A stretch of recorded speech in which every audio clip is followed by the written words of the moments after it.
ಇವತ್ತಿನ ಆರೋಗ್ಯ ಮತ್ತು ಆಧ್ಯಾತ್ಮ ಕಾರ್ಯಕ್ರಮದ ವಿಷಯ ಏನು ಅಂತಂದರೆ ಅದೇ ವಿಷಯ ಯಾವುದು? ಆರೋಗ್ಯ ಮತ್ತು ಆಧ್ಯಾತ್ಮ. ಏನಿದು ಆರೋಗ್ಯ ಮತ್ತು ಆಧ್ಯಾತ್ಮನೇ ಒಂದು ವಿಷಯನಾ? ಹೌದು ಬಂಧುಗಳೇ, ಯಾಕಂದರೆ ಆ ಹೆಸರು ಎಷ್ಟು ಚೆನ್ನಾಗಿ ನಮ್ಮ ಟಿ ವಿನವರು ಆಯೋಜನೆ ಮಾಡಿದ್ದಾರೆ ಅಂತಂದರೆ, ಆರೋಗ್ಯ ಅಂತಂದರೆ ಏನು? ಸಾಮಾನ್ಯವಾಗಿ ಆರೋಗ್ಯ ಅಂತಂದರೆ ನಮ್ಮ ಕಲ್ಪನೆಗಳಲ್ಲಿ ಏನಿರುತ್ತೆ ಅಂದರೆ ಮೆಡಿಕೇಷನ್, ಔಷಧಿಗಳು ಮತ್ತು ಹೋಲ್ನೆಸ್ ಅಥವಾ ಆಲ್ಟರ್ನೇಟಿವ್ ಥೆರಪಿನಲ್ಲಿ ಹೋಯಿತು ಅಂತಂತಂದರೆ ಸಮಗ್ರವಾಗಿ ದೇಹವನ್ನು ಅವಲೋಕಿಸಿ ತಗೊಳ್ಳುವಂತಹ ಔಷಧಿಗಳಿಗೆ ಹೋಲ್ನೆಸ್ ಅಂತ ಹೇಳ್ತೀವಿ. ಜ್ಞಾಪಕ ಇಟ್ಕೊಳ್ಳಿ, ಹೆಸರು ಆರೋಗ್ಯ ಮತ್ತು ಆಧ್ಯಾತ್ಮ. ಆರೋಗ್ಯ ಏನು ಹೇಳುತ್ತೆ ಅಂತಂದರೆ ಮೆಡಿಸಿನ್ಗಳು ತಗೊಳ್ಳಿ ಮತ್ತು ಹೋಲಿಸ್ಟಿಕ್ ಆಗಿ ಸಮಗ್ರವಾಗಿ ದೇಹವನ್ನು ತಪಾಸಣೆ ಮಾಡಿ ತಗೊಳ್ಕೊಳ್ಳುವಂತಹ ಒಂದು ಕ್ರಿಯೆಗೆ ಆರೋಗ್ಯ ಅಂತ ಹೇಳ್ತೀವಿ, ಹೌದಲ್ವಾ? ಹಾಗಾದರೆ ಆಧ್ಯಾತ್ಮ ಅಂದರೆ ಏನು? ನೋಡಿ ಎಷ್ಟು ಚೆನ್ನಾಗಿದೆ. ಮೆಡಿಕೇಷನ್ ಅಂತಂದರೆ ಔಷಧಿ ತಗೊಳ್ಳೋದು, ಅದೇ ಆಧ್ಯಾತ್ಮದಲ್ಲಿ ಏನು ಬರ್ತಾ ಇದೆ ಅಂತಂದರೆ ಮೆಡಿಟೇಷನ್. ಆಶ್ಚರ್ಯ ಆಗ್ತಿದೆ ಅಲ್ವಾ? ನಮಗೆಲ್ಲ ಗೊತ್ತಿದೆ, ಆದರೆ ಇದನ್ನು ನಾವು ಸಂಯೋಜನೆ ಮಾಡಿರೋದಿಲ್ಲ ಅಷ್ಟೇ. ಮೆಡಿಕೇಷನ್ಗೆ ಆಧ್ಯಾತ್ಮಿಕ ಏನು ಅಂತಂದರೆ ಮೆಡಿಟೇಷನ್ ಏನೋ ಧ್ಯಾನ. ಹಾಗೆಯೇ ಹೋಲ್ನೆಸ್, ನಮ್ಮ ಆರೋಗ್ಯ ಹೋಲ್ನೆಸ್ ಆಗಿರಬೇಕು ಅಂತಂದರೆ ಈಗ ಹೋಮಿಯೋಪತಿ ಇರ್ಬೋದು, ಯಾವುದೇ ಒಂದು ಹೋದಾಗ ತಲೆಯಿಂದ ಕಾಲವರೆಗೆ ಕೂಡ ತಪಾಸಣೆಯನ್ನು ಮಾಡಿ ಸಮಗ್ರವಾಗಿ ಈ ಮನುಷ್ಯನಲ್ಲಿ ಏನು ತೊಂದರೆ ಇದೆ, ಹೋಲ್ ಬಾಡಿ ಚೆಕಪ್ ಅಂತೆಲ್ಲ ಕೇಳಿದ್ದೀರಾ ನೀವು. ಹಾಗೆ ಹೋಲ್ನೆಸ್ ಅದು ಆರೋಗ್ಯ. ಆದರೆ ಆಧ್ಯಾತ್ಮದಲ್ಲಿ ಹೋಲಿನೆಸ್ ಅಂದರೆ ಪವಿತ್ರ. ಈ ಮಾತಿನ ಪನ್ನಿಂಗ್ ಆನ್ ದಿ ವರ್ಡ್ಸ್ ಅಂತ ಹೇಳ್ತೀವಿ, ಅದನ್ನು 2 ನಿಮಿಷಗಳಿಗೆ ನಿಮ್ಮ ಹತ್ರ ಹೇಳ್ತಾ ಹೋಗ್ತೀನಿ. ಮೆಡಿಕೇಷನ್ ಅಂತಂದಾಗ ಆರೋಗ್ಯ, ಔಷಧಿ ಮಾತ್ರೆಗಳು ಯಾವುದೇ ಒಂದು ಪ್ರಕಾರದಲ್ಲಿ ತಗೊಳ್ಳಿ, ಅದನ್ನು ತಗೊಂಡು ನಾವು ಆರೋಗ್ಯವನ್ನು ಸರಿ ಮಾಡ್ಕೋತೀವಿ. ಇದೇ ಮನುಷ್ಯನಿಗೆ ಔಷಧಿ ಮಾತ್ರೆ ಕೊಟ್ಬಿಟ್ಟು ಆರೋಗ್ಯ ಸರಿ ಮಾಡಿದ್ರೆ ಸರಿ ಹೋಗಿರ್ತಾನ? ಇಲ್ಲ, ಅವನಿಗೆ ಎಲ್ಲ ಥರ ಆರೋಗ್ಯ ಸರಿಯಾಗಿದ್ದು, ಮೈಕೈ ತುಂಬಿಕೊಂಡು ಆರೋಗ್ಯವಾಗಿ ಒಳ್ಳೆ ಥರ ವೆಯ್ಟ್ ಇದ್ದು ಎಲ್ಲ ಚೆನ್ನಾಗಿದ್ದರೂ ಕೂಡ ಇಲ್ಲೋ ಮಾನಸಿಕ ಕೊರತೆ ಅವನಿಗೆ ಕಾಡ್ತಾ ಇರುತ್ತೆ ಬಂಧುಗಳೇ. ಅದು ಆಧ್ಯಾತ್ಮ. ಆಧ್ಯಾತ್ಮ ಇಲ್ಲದೆ ಆರೋಗ್ಯ ಇಲ್ಲ, ಆರೋಗ್ಯ ಇಲ್ಲದೆ ಆಧ್ಯಾತ್ಮ ಇಲ್ಲ. ಹಾಗಾಗಿ ಮೆಡಿಕೇಷನ್ ತಗೊಳ್ಳೋಂತಹ ವ್ಯಕ್ತಿಗೆ ಬೇಕೇ ಬೇಕು ಮೆಡಿಟೇಷನ್ ಅಂದರೆ ಧ್ಯಾನ. ಯಾವುದೇ ಒಂದು ಧ್ಯಾನ ಅಂದರೆ ಬರೀ ದೇವರು ದಿಂಡ್ರು ಅಂತಲ್ಲ, ಯಾವುದೇ ಒಂದು ಪರ್ಟಿಕ್ಯುಲರ್ ವಿಷಯಗಳ ಬಗ್ಗೆ ಸತತವಾಗಿ ಅವನ ಗಮನವನ್ನು ಅದರ ಕಡೆಗೆ ಹರಿಸಿದಾಗತ್ತಾ ಮೆಡಿಟೇಷನ್. ಆಧ್ಯಾತ್ಮಿಕ ವಿಷಯ ಅಂತಂದಾಗ ನಮ್ಮ ಆತ್ಮದ ಆದಿ, ಹಿಂದೆ ನಾವು ಹೇಗೆ ಬಂದಿದ್ದೀವಿ, ಏನು ಮಾಡ್ತಾಯಿದ್ದೀವಿ, ನಮ್ಮ ಜೀವನವನ್ನು ನಾವೇ ಅವಲೋಕನವನ್ನು ಮಾಡಿಕೊಂಡಾಗ ಅದನ್ನು ಮೆಡಿಟೇಷನ್ ಅಂತ ಹೇಳ್ತೀವಿ. ನೋಡಿ ಎಷ್ಟು ಚೆನ್ನಾಗಿದೆ, ಮೆಡಿಕೇಷನ್ ಆ್ಯಂಡ್ ಮೆಡಿಟೇಷನ್. ಆಮೇಲೆ ಹೋಲ್ನೆಸ್ ಆ್ಯಂಡ್ ಹೋಲಿನೆಸ್. ಹೋಲ್ನೆಸ್ ಅಂದರೆ ಸಮಗ್ರವಾಗಿ ದೇಹವನ್ನು ತಪಾಸಣೆ ಮಾಡೋದು. ಕೆಲವೊಂದು ಡಿಸ್ಕೌಂಟ್ಗಳು ಕೂಡ ಕೊಟ್ಟಿರ್ತಾರೆ ಮೆಡಿಕಲ್ ಇದರಲ್ಲಿ, ನಿಮ್ಮ ಫುಲ್ ಬಾಡಿ ಚೆಕಪ್ ಮಾಡಿಸಿದ್ರೆ ಇಷ್ಟು ಕೊಡ್ತೀವಿ ಹಾಗೆ ಹೀಗೆ ಅಂತ. That is wholeness. ಹೋಲಿನೆಸ್ ಅಂತಂದರೆ ಪವಿತ್ರ. ಒಂದು ಕ್ರಿಶ್ಚಿಯನ್ ಚರ್ಚೆ ಇರ್ಬೋದು, ಎಲ್ಲೇ ಇರ್ಬೋದು ಕೂಡ ಒಂದು ಹೋಲಿನೆಸ್ಗೆ ತುಂಬ ಗಮನ ಕೊಡ್ತಾರೆ. ಒಂದು ದೇವತಾ ಸ್ಥಳ, ಯಾವುದೇ ಪೂಜೆ ಮಾಡೋಂಥ ಸ್ಥಳ ಇರ್ಬೋದು, ಮೆಡಿಟೇಷನ್ ಇರ್ಬೋದು. ನಾನು ಇಲ್ಲಿ ದೇವರು ಅಂತಂತಂದರೆ ನಾನು ಆತ್ಮ ಬಗ್ಗೆ ಮಾತಾಡ್ತೀನಿ, ಜೊತೆಗೆ ನಮ್ಮ ಮನಸ್ಸಿನಲ್ಲಿರುವಂಥ ಥಾಟ್ ಬಗ್ಗೆ ಮಾತಾಡ್ತೀನಿ ವಿನಃ ಬೇರೆ ಯಾವುದೇ ಕಾಲ್ಪನಿಕ ದೇವರುಗಳ ಬಗ್ಗೆ ನಾನು ಇಲ್ಲಿ ಮಾತಾಡ್ತಾ ಇಲ್ಲ. ಹೋಲಿನೆಸ್, ಮೆಡಿಟೇಷನ್ ಆ್ಯಂಡ್ ಹೋಲಿನೆಸ್ ಅದನ್ನು ಒಟ್ಟಿಗೆ ತಗೊಳ್ಳೋಣ. ಒಂದು ಧ್ಯಾನ ಮಾಡಬೇಕಾದ್ರೆ ಸುಮ್ಮನೆ ಎಲ್ಲೆಲ್ಲೋ ಕೂತ್ಕೊಂಡು ಧ್ಯಾನ ಮಾಡಿದ್ರೆ ಅದು ಧ್ಯಾನ ಅಂತ ಅನ್ನಿಸ್ಕೊಳ್ಳಲ್ಲ. ಅಲ್ಲಿಗೆ ಹೋಲಿನೆಸ್ ಬೇಕೇ ಬೇಕು, ಒಂದು ಪವಿತ್ರತೆ ಬೇಕು. ಒಂದು ಜಾಗವನ್ನು ಸತತವಾಗಿ ನಾವು ಆಯ್ಕೆ ಮಾಡಿಕೊಂಡಾಗ ಅದೇ ಜಾಗದಲ್ಲಿ ದಿನನಿತ್ಯ ಧ್ಯಾನ ಮಾಡ್ತಾ ಇರಬೇಕು, ಕ್ಲೀನಾಗಿರಬೇಕು. ಒಂದು ಕ್ಲೀನಾಗಿ ಒಂದು ಬಟ್ಟೆಯನ್ನು ಅಥವಾ ಒಂದು ಚಾಪಿಯನ್ನು ಹಾಸಿರಬೇಕು. ಹೀಗೆ ಹೇಳ್ತಾ ಹೋಗ್ತಾ ಇರ್ತೀವಿ. ಯೋಗದಲ್ಲೂ ಕೂಡ ಹಾಗೆ ಬರ್ತಾ ಇರುತ್ತೆ. ಹಾಗಾಗಿ ಮೆಡಿಟೇಷನ್ನ ಸಬ್ಸ್ಟಿಟ್ಯೂಟ್ ಮಾಡುತ್ತೆ, ಹೋಲಿನೆಸ್ಸು ಆಕ್ರಮಿಸ್ಕೋಬೇಕು. ಅದೆರಡೂ ಸೇರಿದಾಗ ಮಾತ್ರ ನಮಗೆ ಆರೋಗ್ಯ ಚೆನ್ನಾಗಿದೆ ಅಂತ ಅನಿಸುತ್ತೆ. ಈವನ್ ವರ್ಲ್ಡ್ ಹೆಲ್ತ್ ಆರ್ಗನೈಸೇಷನ್ ಕೂಡ ಹಾಗೆ ಹೇಳುತ್ತೆ, ಒಬ್ಬ ಮನುಷ್ಯ ಎಲ್ಲ ರೀತಿಯಲ್ಲೂ ಕೂಡ ಆರೋಗ್ಯವಾಗಿರ್ಬೋದು, ಆದರೆ ಮಾನಸಿಕವಾಗಿ ಕೂಡ ಆರೋಗ್ಯವಾಗಿರಬೇಕು ಅಂತಲೇ ಅದು ಹೇಳ್ತಾ ಬರೋದು. ಸರಿ, ಹಾಗಾದ್ರೆ ದೇವರು ದಿಂಡ್ರು ಇವೆಲ್ಲ ನಿಜಾನ ಅಥವಾ ಸುಳ್ಳ? ಯಾಕಂದರೆ ಎಷ್ಟೋ ಜನ ನಾವೇನು ಮಾಡ್ತಾ ಇರ್ತೀವಿ, ಅದರ ಬಗ್ಗೆ ನಮ್ಮ ಜೀವನವೆಲ್ಲ ಹಾಳು ಮಾಡ್ಕೋತಾ ಇದ್ದೀವಿ. ಒಬ್ಬ ಇದೆ ಅಂತಾನೆ, ಒಬ್ಬ ಇಲ್ಲ ಅಂತಾನೆ. ಒಬ್ಬ ಇದೆ ಅಂತಂದರೆ ನಂದೇ ಇದೆ ಅಂತ ಒಬ್ಬ ಹೇಳ್ತಾನೆ. ಕೊನೆಗೆ ಅವನ್ನೇ ದೇವರು ಮಾಡಿ ಹೂವನ್ನು ಹಾರ ಹಾಕಿ ಹಾಲಿನ ಅಭಿಷೇಕ ಮಾಡ್ತಾಯಿದ್ದಾರೆ, ನೋಡ್ತಾ ಇದ್ದೇನೆ ದಿನಗಳೆಲ್ಲ.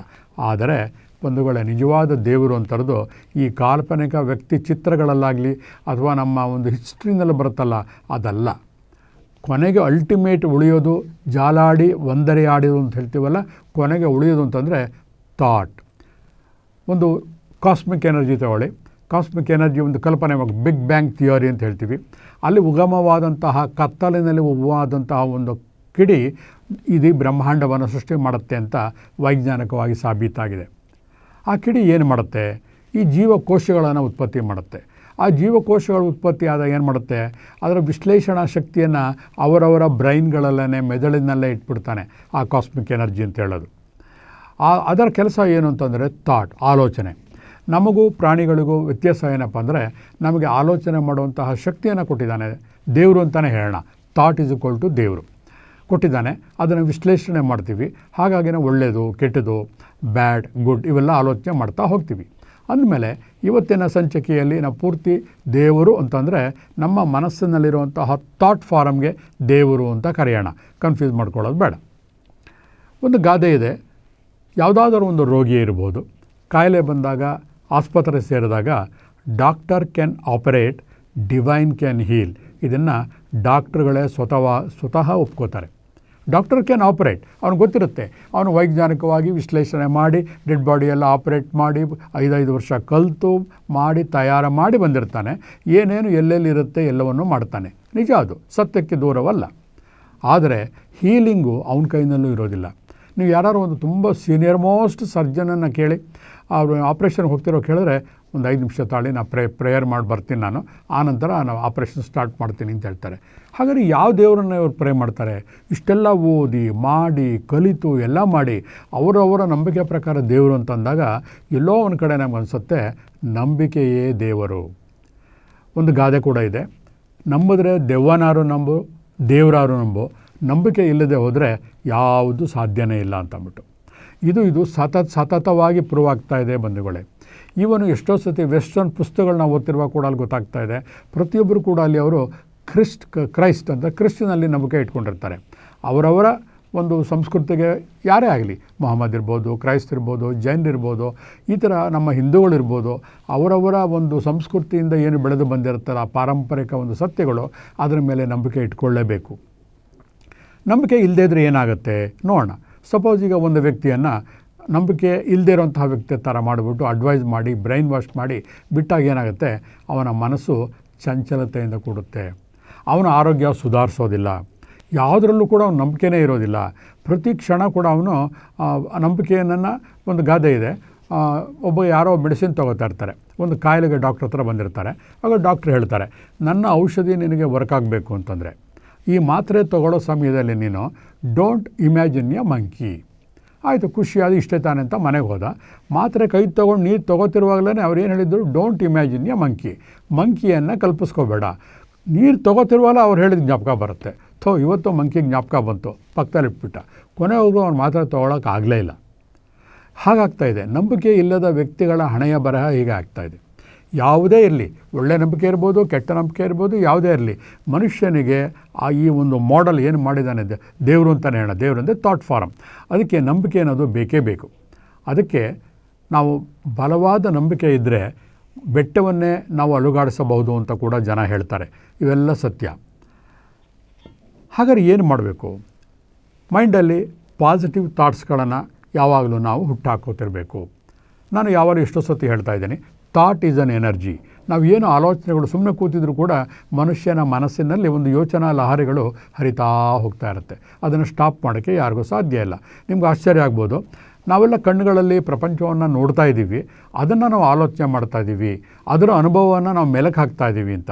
ಹಾಗಾದರೆ ಕಣ್ಣು ಕಾಣದ ಒಬ್ಬ ಕುರುಡ, ಅವನು ಆಲೋಚನೆ ಬರ್ತಾ ಇರುತ್ತೆ, ಕಲ್ಪನೆಗಳು ಬರ್ತಾ ಇರುತ್ತೆ. ಹಾಗಾದ್ರೆ ಎಲ್ಲಿಂದ ಬಂತು ಅವನಿಗೆ? ಪ್ರಪಂಚವನ್ನೇ ನೋಡಿಲ್ಲ. ತಾಯಿಯ ಹೊಟ್ಟೆಯಿಂದ ಈಚೆ ಬಂದಾಗಲೇ ಕಣ್ಣು ಕಳ್ಕೊಂಡಿರ್ತಾನೆ, ದೃಷ್ಟಿಹೀನನಾಗಿರ್ತಾನೆ.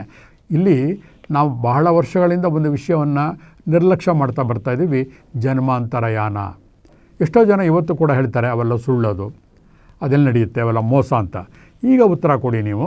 ಒಬ್ಬ ಕಣ್ಣು ಕಾಣದ ಕುರುಡ ಯಾವುದೋ ಜನ್ಮದಲ್ಲಿ ನೋಡಿದಂತಹ ವಿಷಯಗಳನ್ನು ಈ ಜನ್ಮದಲ್ಲಿ ಮಾನಸಿಕವಾಗಿ ಮೆಲುಕು ಹಾಕ್ತಾನೆ ಬಂಧುಗಳೇ. ಇದು ಸೈಂಟಿಫಿಕಾಗಿ ಕೂಡ ಪ್ರೂವ್ ಆಗಿದೆ. ಆದರೆ ನಮ್ಮ ಒಂದು ವೈಚಾರಿಕೆಯ ವೈರುಧ್ಯದಿಂದ ನಾವು ಅದನ್ನು ಅನಲೈಸ್ ಮಾಡೋ ಬದಲು ಬರೀ ಅಬ್ಸ್ಟಕಲ್ ಮಾಡ್ಕೊಂಡು ಹೋಗ್ತಾ ಇದ್ದೀವಿ. ಹಾಗಾದರೆ ಮೆಂಟಲ್ ಪಿಕ್ಚರಲ್ಲಿ ಏನು ಮಾಡಬೇಕು ನಾವು? ಯಾವಾಗಲೂ ಕೂಡ ನಾವು ಸಕ್ಸೀಡಿಂಗ್ ಅಂದರೆ ನಾವು ಯಾವಾಗಲೂ ವಿನ್ ಸಿಚುಯೇಷನ್ ಅಂತ ಹೇಳ್ತೀವಿ. ಯಾವುದೇ ಕೆಲಸ ಮಾಡಲಿ ನಾನು ಇದರಲ್ಲಿ ಧೈರ್ಯವಾಗಿ ನಾನು ಸಾಧಿಸ್ತೀನಿ ಅನ್ನೋಂತಹ ಮನೋದಾಢ್ಯತೆಯನ್ನು ನಾವು ಬೆಳೆಸ್ಕೋಬೇಕು. ಅದೇ ದೇವರು. ಯಾವಾಗಲೂ ಕೂಡ ಫೇಲ್ಯೂರ್ ಬಗ್ಗೆ ಯೋಚನೆ ಮಾಡಬಾರ್ದು. ನಿಮ್ಮ ಸುತ್ತಮುತ್ತಲ ಜನಗಳನ್ನು ನೀವೇ ನೋಡ್ತಾ ಇರ್ತೀರಿ. ಎಷ್ಟೋ ಜನ ಮಾತೆತ್ತಿದ್ರೆ ಅದೆಲ್ಲ ಆಗುತ್ತೆ, ಇದಾಗುತ್ತೆ, ಅದು ಮಾಡಿಬಿಡ್ತಾನೆ ಇವನು, ಬರೀ ನೆಗೆಟಿವೇ ಮಾತಾಡ್ತಾ ಇರ್ತಾರೆ. ಅದು ದೇವರಿಗೆ ವಿರುದ್ಧವಾದ್ದು. ತಿರ್ಗಾ ಹೇಳ್ತಾ ಇದ್ದೀನಿ, ದೇವರು ಅಂತಂದರೆ ಥಾಟ್. ಸೊ ಅದಕ್ಕೇನು ಮಾಡಬೇಕು? ಕೆಲವರು ಉದ್ದೇಶಪೂರ್ವಕವಾಗಿ ನೆಗೆಟಿವ್ ಮಾತಾಡ್ತಿರ್ತಾರೆ. ಅವ್ರು ಏನು ಮಾಡಬೇಕು ಅಂತಂದರೆ ಆ ಪಾಸಿಟಿವ್ ಥಾಟನ್ನು ಕ್ಯಾನ್ಸಲ್ ಮಾಡಬಾರ್ದು, ನೆಗೆಟಿವ್ ಥಾಟ್ನ ಕ್ಯಾನ್ಸಲ್ ಮಾಡಬೇಕು. ಬರುತ್ತೆ ಮೈಂಡಲ್ಲಿ. ಅದಕ್ಕೆ ನೂರಾರು ಕಾರಣಗಳಿರುತ್ತೆ. ಯಾವುದೇ ಒಂದು ವ್ಯಕ್ತಿಯ ಜೀವನದಲ್ಲಿ ಅವನ 5ರಿಂದ 15 ವರ್ಷ ಅಥವಾ 20 ವಯಸ್ಸಿನ ಒಳಗೆ ಅವನ ಮನೆಯಲ್ಲಿ ನಡೆಯುವಂತಹ ಘಟನೆಗಳು, ಅವನ ಸಂಸಾರದಲ್ಲಿರುವಂತಹ ಘಟನೆಗಳು ಅವನ ಮನಸ್ಸಿನ ಮೇಲೆ ಅಚ್ಚೊತ್ತಿರುತ್ತೆ ಬಂಧುಗಳೇ. ಇದು ಸೈಂಟಿಫಿಕಲಿ ಪ್ರೂವ್ಡ್. ಅದು ಏನಾಗ್ತಿರುತ್ತೆ, ಅವನು ವಯೋಧರ್ಮಕ್ಕೆ ಬಂದಾಗ ಅವನು ಒಂದು ಸಂಸಾರಸ್ಥನಾದಾಗ ಏನಾಗುತ್ತೆ, ಅದನ್ನೇ ಅವನು ರಿಪೀಟ್ ಮಾಡ್ತಾ ಹೋಗ್ತಾನೆ. ಅದರ ಪ್ರಭಾವನೇ ಅವನು ತುಂಬ ರಿಜಿಡ್ ಆಗಿರೋದು, ನೆಗೆಟಿವ್ ಆಗಿ ಮಾತಾಡೋದು, ಮಕ್ಕಳ ಮೇಲೆ ತನ್ನ ಅನುಭವವನ್ನು ಬಲವಂತವಾಗಿ ಹೇರಿ ಅವರಿಗೆ ಹಿಂಸೆ ಕೊಡೋದು, ಎಲ್ಲವೂ ಕೂಡ ಅದರ ಪರಿಣಾಮವೇ. ಹಾಗಾಗಿ ಏನು ಮಾಡಬೇಕು? ನೆಗೆಟಿವ್ ಥಾಟ್ ಬಂದ ತಕ್ಷಣವೇ ಅದನ್ನು ಮಾನಸಿಕವಾಗಿ ಬ್ರಷ್ ಅಪ್ ಮಾಡಬೇಕು, ಪಕ್ಕಕ್ಕೆ ತಳ್ಳಿ ಆ ಜಾಗದಲ್ಲಿ ಪಾಸಿಟಿವ್ ಥಾಟ್ನ ಹಾಕಬೇಕು. ಬೆಳಗ್ಗೆ 4:15 ಹೇಳಬೇಕು ಅಂತಿರ್ತೆ, ಇಷ್ಟೆಲ್ಲ ಮೈಕೆ ನೋವಿದೆ, ಎದ್ದು ಏನು ಮಾಡಬೇಕು, ಎದ್ದು ಸಾಧನೆ ಮಾಡೋದು ಏನಿದೆ, ಅದು that is a negative thought. ತಕ್ಷಣವೇ ಒಂದು ಕ್ಷಣ ತಲೆಯನ್ನು ಕೊಡವಿ ಅದನ್ನು ಪಕ್ಕಕ್ಕೆ ತಳ್ಳಿ ನೋ ಬ್ರಾಹ್ಮಿ ಮುಹೂರ್ತದಲ್ಲಿ ಇದ್ದರೆ ಸಾಕಷ್ಟು ಸಾಧನೆ ಮಾಡ್ಬೋದು ಅಂತ ನೆನಪಿಸ್ಕೊಂಡಾಗ ಏನಾಗುತ್ತೆ, ನಿಮಗೆ ಆ ಪಾಸಿಟಿವ್ ಥಾಟ್ಸು ಮತ್ತೆ ಕಾರ್ಯರೂಪಕ್ಕೆ ಬರುತ್ತೆ. ಅಷ್ಟೇ ಅಲ್ಲ, ನಮ್ಮ ಒಂದು ನೆಗೆಟಿವ್ ಥಾಟ್ಸ್ ಹೆಂಗಿರುತ್ತೆ ಅಂತಂದರೆ ನಮ್ಮ ಇಮ್ಯಾಜಿನೇಷನ್ಗೆ ನಾವೇ ಅಡೆತಡೆಗಳನ್ನು ಹಾಕೋತೀವಿ. ನೋಡಿ, 2 ಕೈಗಳನ್ನು ತೊಗೊಂಡು ನಿಮ್ಮ ಕಣ್ಣುಗಳನ್ನು ಮುಚ್ಕೊಳ್ಳಿ, ಏನಾಗುತ್ತೆ ಆವಾಗ? ಇಡೀ ಪ್ರಪಂಚವೇ ನಿಮಗೆ ಕತ್ತಲ ಹಾಗೆ ಕಾಣುತ್ತೆ. ಬಟ್ ನಿಜನಾ? ಇಲ್ಲ, ನಮ್ಮ ಕೈಯಿಂದ ನಾವು ಕಣ್ಣುಗಳನ್ನು ಮುಚ್ಕೊಂಡಿದ್ದೀವಿ. ಹಾಗಾಗಿ ನಮ್ಮ ಕಲ್ಪನಾ ಲಹರಿ ಏನಿದೆಯಲ್ಲ ಅದೇ ದೇವರು. Imagination is the god. ಒಂದು ಗೋಲ್ಡನ್ ಲೆಟರಲ್ಲಿ ಬರೆದು ಮನೆಯಲ್ಲಿ ಗೋಡೆ ಮೇಲೆ ನೇತಾಕೊಂಡ್ಬಿಡಿ. ಇದು ಸತ್ಯ ಸತ್ಯ ಸತ್ಯ. ಯಾಕಂದರೆ ಇದರ ಬಗ್ಗೆ ಸಾಕಷ್ಟು ನಾವು ಹೇಳ್ತಾ ಹೋಗ್ತಿರ್ಬೋದು. ಇಮ್ಯಾಜಿನೇಷನಿಂದ ನೀವು ಪ್ರಪಂಚವನ್ನೇ ಗೆಲ್ಲಬಹುದು. ಏನೇ ಕೆಲಸ ಮಾಡಬೇಕಾದ್ರೂ ಕೂಡ ಇವತ್ತಿನ ದೊಡ್ಡ ದೊಡ್ಡ ವ್ಯಕ್ತಿಗಳು ನಾವು ಏನು ನೋಡ್ತಾ ಇದ್ದೀವಲ್ಲ, ಅವರ ಮಾನಸಿಕ ಕಲ್ಪನೆಗಳಲ್ಲಿ ಮೊದಲು ಅದಾಗಿದ್ದು ಆ ನಂತರ ಅದನ್ನು ಮ್ಯಾನಿಫೆಸ್ಟ್ ಅಂದರೆ ಕಾರ್ಯರೂಪಕ್ಕೆ ತಂದಿರ್ತಾರೆ ಬಂಧುಗಳೇ. ನಿಮಗೂ ಗೊತ್ತಿದೆ ಅದು. You are all educated people. ಹಾಗಾಗಿ ಡು ನಾಟ್ ಬಿಲ್ಡ್ ಅಬ್ಸ್ಟಕಲ್ಸ್ ಅಂದರೆ ಯಾವುದೇ ಅಡೆತಡೆಗಳನ್ನು, ಗೋಡೆಗಳನ್ನು ಮಾನಸಿಕ ಇಮ್ಯಾಜಿನೇಷನ್ ಲೆವೆಲಲ್ಲಿ ತರಬೇಡಿ. ಅದನ್ನು ಬಡಿದೋಡಿಸಿ. ಅವಾಗ ಏನಾಗುತ್ತೆ, ಖಂಡಿತ ನೀವು ಜೀವನದಲ್ಲಿ ವಿನ್ ಆಗೇ ಆಗ್ತೀರ. ಯಾರಿಗೋ ಕ್ಯಾನ್ಸರ್ ಬಂದಿರುತ್ತೆ, ಕ್ಯಾನ್ಸರ್ ಬಂತು ಬಿಡು ಮುಗಿದೋಯ್ತು, ಕ್ಯಾನ್ಸರ್ ಬಂದ ಮೇಲೆ ಸತ್ತೋಗ್ಬಿಟ್ಟ, that is a negative thought. ಎಷ್ಟು ಜನ ಕ್ಯಾನ್ಸರ್ ಬಂದು ಕೊನೆಯ ಹಂತದಲ್ಲಿ ಗೆದ್ದು ನಾರ್ಮಲಾಗಿ ನಮ್ಮ ಜೊತೆ ಬದುಕಿಲ್ಲ. ಒಂದು ಕಾಲದಲ್ಲಿ ಬ್ರೆಸ್ಟ್ ಕ್ಯಾನ್ಸರ್ ಬಂದಾಗ ಸಾವು ಅಂತ ಹೇಳ್ತಾಯಿದ್ವು. ಇವತ್ತು ಆಲ್ಮೋಸ್ಟ್ ಆಲ್ 70% ಬ್ರೆಸ್ಟ್ ಕ್ಯಾನ್ಸರ್ಗಳಾಗಿರೋರು ಸರ್ವೈವ್ ಆಗಿದ್ದಾರೆ, ನಮಗಿಂತ ಆರೋಗ್ಯವಾಗಿ ನಮ್ಮ ಜೊತೆ ಇದ್ದಾರೆ ಬಂಧುಗಳೇ. ಹಾಗಾಗಿ ನಮ್ಮ ಇಮ್ಯಾಜಿನೇಷನ್ನಲ್ಲಿ ಆ ನೆಗೆಟಿವ್ ಅಬ್ಸ್ಟಕಲ್ ಅಡೆತಡೆ ಬರ್ತಾ ಇದೆಯಲ್ಲ ಅದನ್ನು ಹೊಡೆದೋಡಿಸ್ಬೇಕು. ದೇವಸ್ಥಾನಕ್ಕೆ ಹೋಗಿ ತಡೆ ಓಡಿಸೋದು ಅಂತೆಲ್ಲ ಮಾಡ್ತಾರೆ, ಅದೆಲ್ಲ ತಡೆ ಓಡಿಸ್ಬೇಕಾಗಿರೋದು ನಮ್ಮ imagination. God is in our mind. ಆ ಇಮ್ಯಾಜಿನೇಷನ್ ಅನ್ನೋದೇ ಒಂದು ದೇವರು.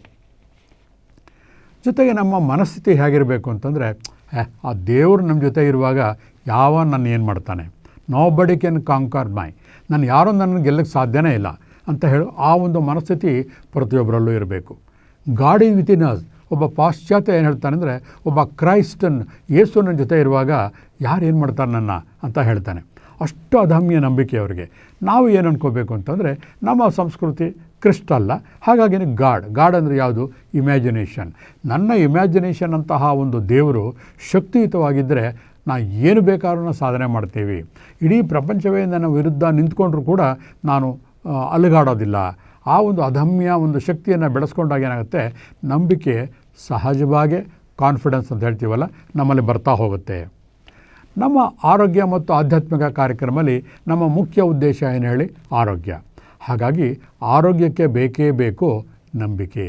ನಂಬಿಕೆ ಇಲ್ಲದೆ ಹೋದರೆ ನೀವು ಯಾವ ಔಷಧಿಯಲ್ಲ, ಯಾವ ಕಷಾಯವಲ್ಲ, ಏನು ತಗೊಂಡು ಕೂಡ ನಿಮಗೆ ಗುಣ ಕಾಣೋದಿಲ್ಲ ಬಂಧುಗಳೇ.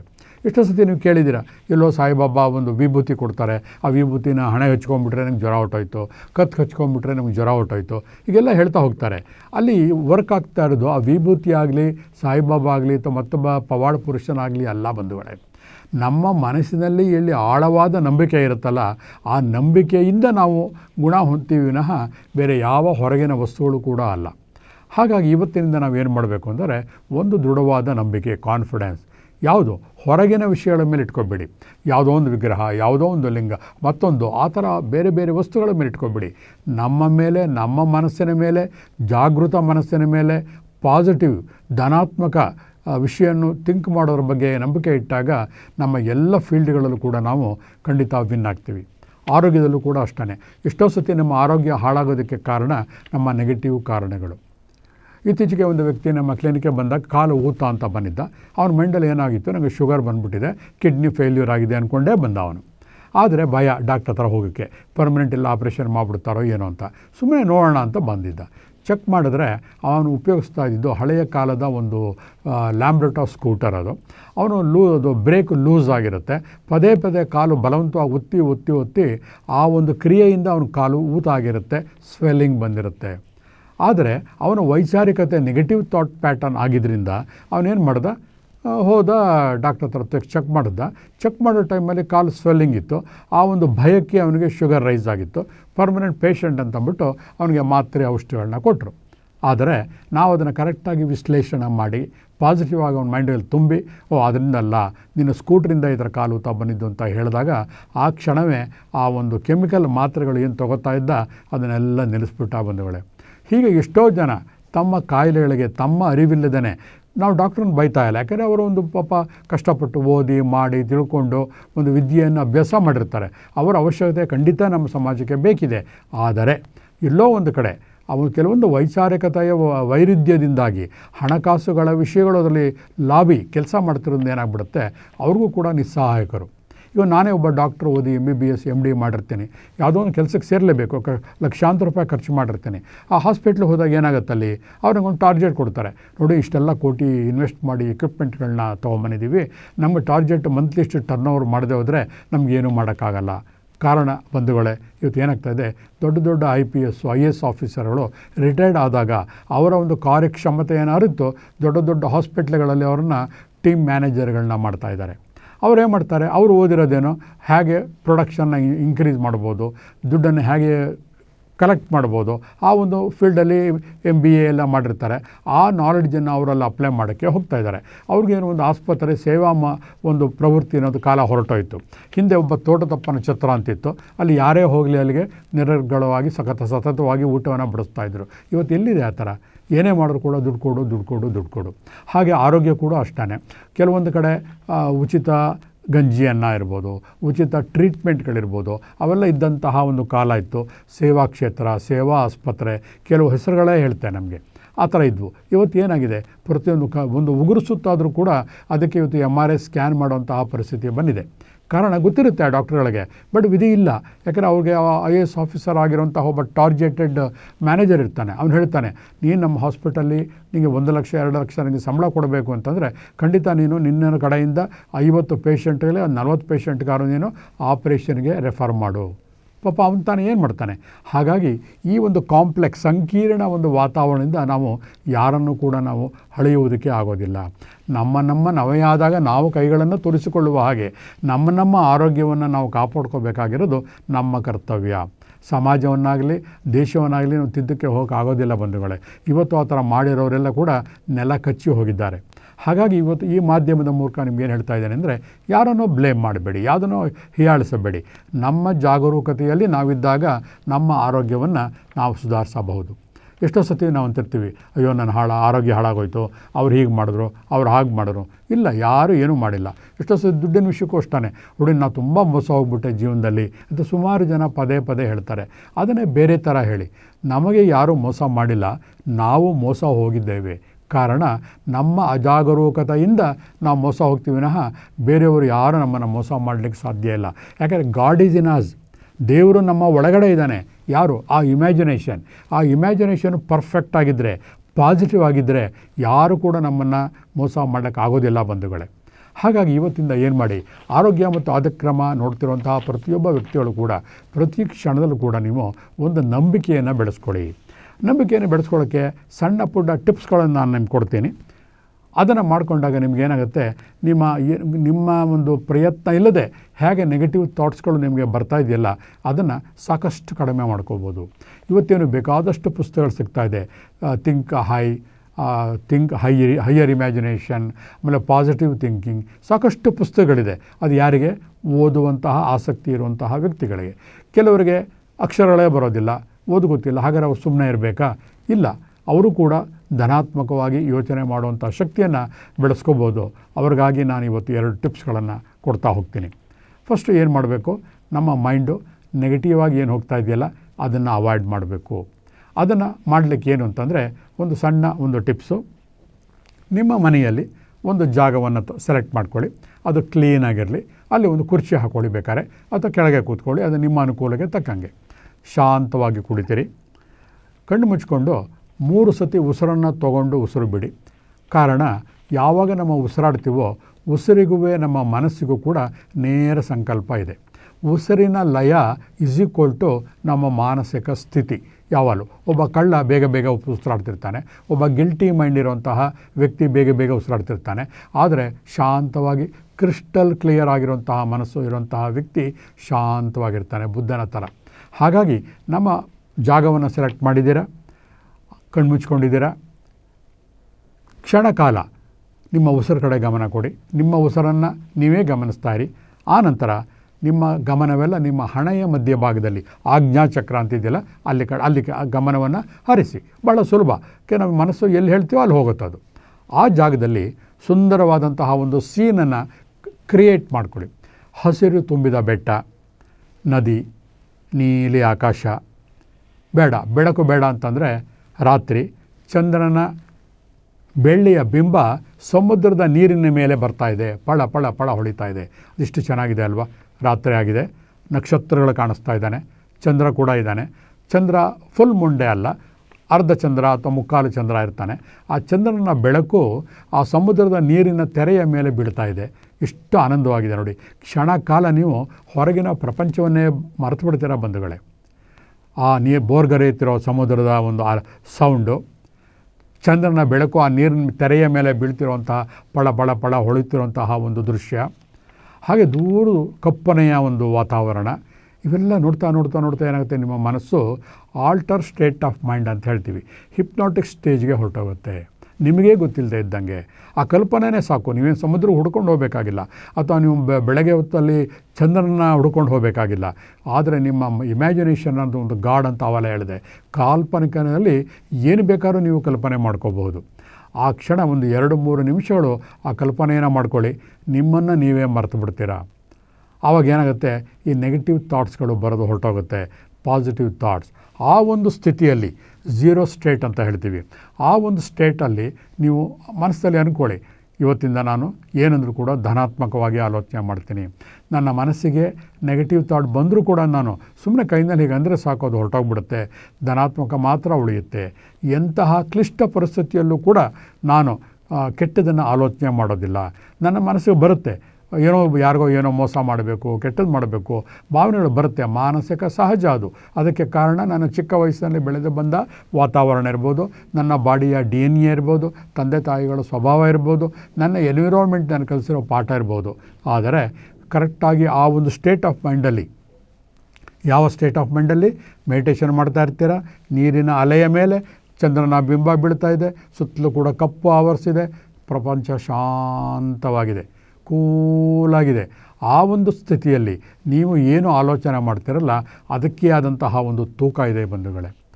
ಯಾವುದೇ ಒಂದು ಕ್ಲಾಸಲ್ಲಿ, ತರಗತಿಯಲ್ಲಿ ನಾವು ಉಪದೇಶ ಮಾಡುವಾಗ, ವಚನಗಳನ್ನು ಹೇಳುವಾಗ ಕೇಳುವುದಕ್ಕಿಂತ ಈ ಒಂದು ಸ್ಥಿತಿಯಲ್ಲಿ ಆಲ್ಟರ್ ಸ್ಟೇಟ್ ಆಫ್ ಮೈಂಡಲ್ಲಿ ಯಾವ ವಿಷಯಗಳು ನಮ್ಮ ತಲೆಗೆ ಬೀಜ ಹೊಕ್ಕುತ್ತೋ ಅದು ಕಾರ್ಯಗತ ಆಗುತ್ತೆ.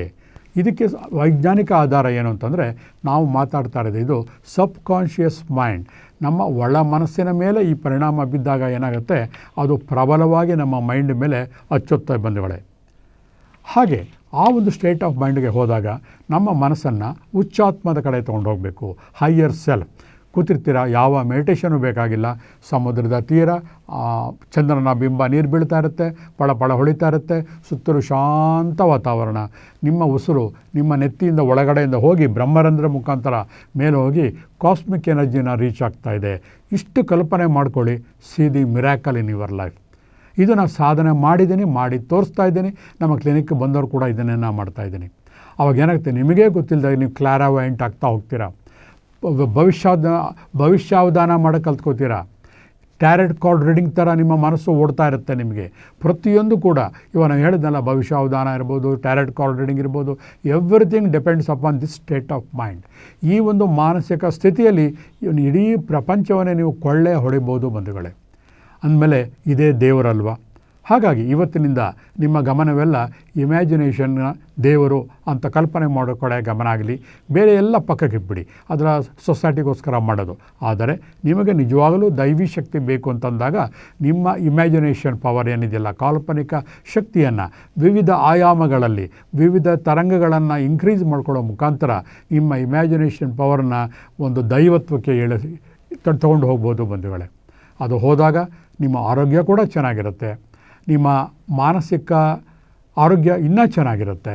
ಯಾವಾಗ ದೈಹಿಕ ಮತ್ತು ಮಾನಸಿಕ ಆರೋಗ್ಯ ಎರಡೂ ಚೆನ್ನಾಗಿರುತ್ತೆ, ನೀವು ಸೊಸೈಟಿ ನೋಡುವಂತಹ ದೃಷ್ಟಿನೇ ಚೇಂಜ್ ಆಗುತ್ತೆ. ನಿಮ್ಮ ದೃಷ್ಟಿ ಚೇಂಜ್ ಆದಾಗ ನಿಮ್ಮ ದೇಹದ ಪ್ರಭೆ ಚೇಂಜ್ ಆಗುತ್ತೆ. ಆವಾಗ ಜನಗಳು ನಿಮ್ಮನ್ನು ನೋಡುವಂತಹ, ಗೌರವ ಕೊಡುವಂತಹ ಸಂದರ್ಭಗಳೇ ಚೇಂಜ್ ಆಗ್ತಾ ಇರುತ್ತೆ. ಹಾಗಾಗಿ ನೀವು ಸತತವಾಗಿ ಯಾವಾಗಲೂ ಸಂತೋಷವಾಗಿ ಖುಷಿಯಾಗಿರ್ತೀರ ಬಂಧುಗಳೇ. ಹಾಗಾಗಿ ಇವತ್ತಿನ ಆರೋಗ್ಯ ಮತ್ತು ಆಧ್ಯಾತ್ಮಿಕ ಕಾರ್ಯಕ್ರಮದಲ್ಲಿ ದೇವರು ಅಂತಂದರೆ ಇಮ್ಯಾಜಿನೇಷನ್, ದೇವರು ಅಂದರೆ ನಮ್ಮ ಮನಸ್ಸಲ್ಲಿರುವಂತಹ ಥಾಟ್ ಪ್ಲಸ್ ಭಾವನೆಗಳು, ಅದೇ ಇಮ್ಯಾಜಿನೇಷನ್ ಅಂತ ಕಲ್ತ್ಕೊಂಡಿದ್ದೀವಿ. ಇದನ್ನು ನಮ್ಮ ಕಾರ್ಯರೂಪಕ್ಕೆ ಅಳವಡಿಸಿಕೊಂಡಾಗ ಇದಿಷ್ಟೇ ಅಲ್ಲ, ಇದು ಬರೀ ಒಂದು ಬೀಜ. ನಾನು ನಿಮ್ಗೆ ಹೇಳ್ತಾ ಇರೋದು, ಇದಕ್ಕೆ ಸಂಬಂಧ ಪುಸ್ತಕಗಳು ಬೇಕಾದಷ್ಟಿವೆ. ನೀವೆಲ್ಲ ಓದಿ ಕಲ್ತ್ಕೊಂಡು ನಿಮ್ಮ ನಾಲೆಡ್ಜನ್ನು ಇನ್ಕ್ರೀಸ್ ಮಾಡಿಕೊಂಡಾಗ ಏನಾಗುತ್ತೆ, ನಿಮ್ಮ ಜೀವನ ಒಂದು ಸುಂದರವಾದಂತಹ ಒಂದು ಗಾರ್ಡನ್ ಥರ ಆಗುತ್ತೆ, ತೋಟದ ಥರ ಆಗುತ್ತೆ. ಹಣ್ಣು ಹಂಪಲುಗಳು ಬಿಟ್ಟು ನಳನಳಿಸುತ್ತಿರುವ ಹಸಿರು ತುಂಬಿದ ತೋಟ ಎಷ್ಟು ಚೆನ್ನಾಗಿರುತ್ತೋ ಹಾಗೆ ನಿಮ್ಮ ಒಂದು ಜೀವನ ಚೆನ್ನಾಗಿರುತ್ತೆ ಬಂಧುಗಳೇ. ಹಾಗಾಗಿ ಇವತ್ತಿನ ಆರೋಗ್ಯ ಮತ್ತು ಆಧ್ಯಾತ್ಮಿಕ ಕಾರ್ಯಕ್ರಮವನ್ನು ಇಲ್ಲಿಗೆ ಮುಕ್ತಾಯ ಮಾಡ್ತಾಯಿದ್ದೀನಿ.